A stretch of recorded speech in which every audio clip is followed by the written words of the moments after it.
Hey, skiers and snowboarders of the Southeast. This is First Warn Storm Team Chief Meteorologist Brad Panovich here in Charlotte, North Carolina. And as we expected, and it finally got here, the cold air has arrived. All the resorts in the Southeast are starting to make snow, especially Beach Mountain and Snowshoe, I know this morning as of this recording, which is about 8 a.m. But as we go through the day, temperatures are going to continue to fall. So I think we'll see some snow making up and down the whole chain. You can see temperatures in the mountains from western Maryland all the way down to North Carolina mountains are in the 20s and 30s this morning. And they're not going to be warming up all that much today because this cold front that finally made it to the coast is ushering a big area of Canadian high pressure. This is the coldest air for the entire country that we've seen so far this season. You can see those temperatures in the teens and 20s on the backside. So as we go into tonight, we actually are going to see some pretty cold temperatures. This is the GFS model, and watch these temperatures tonight drop into the teens and 20s in the mountains. So tomorrow morning, really, really cold. So ideal, picture perfect snowmaking conditions tonight. And with the capacity that these resorts have, even though they were bare in North Carolina especially, they're going to be able to lay down enough snow overnight that I expect a lot of resorts will open up tomorrow.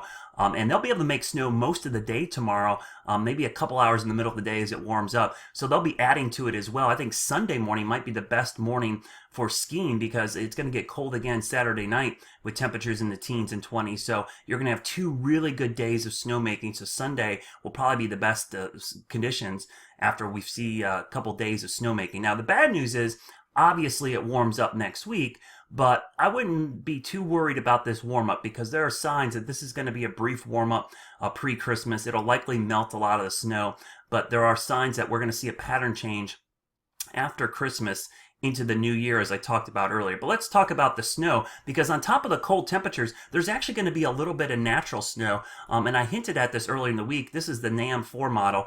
We'll go through tomorrow afternoon. You can see up and down the chain here some pretty good snow. Let me go out to tomorrow afternoon from Wisp down through parts of West Virginia. And again, these totals aren't too shabby, 1 to 2, 3 inches. For this season, that's pretty decent. This might be the first measurable snow in December for Snowshoe. I think they've had 0 or an inch, something like that, which is a record low. And in North Carolina, we've had no snow at the resort. So Beach and Sugar Mountain looking at maybe 1 to 2 inches and a dusting down towards Cataloochee. So some really good news. We're finally starting to see the cold air move in, and we're going to get a little bit of natural snow. Hold on, we've got one more warm up before Christmas. I don't think Christmas Day skiing is going to be all that great in the Southeast, but as we go into the new year, there are signs the pattern is going to change, at least to near average temperatures and maybe a more active storm track. We'll get into more of that next week, but the good news, let's focus on the cold snowmaking conditions and a little bit of snow for the weekend. I hope you have a great weekend. Think snow, and let's get this warm pattern out of here.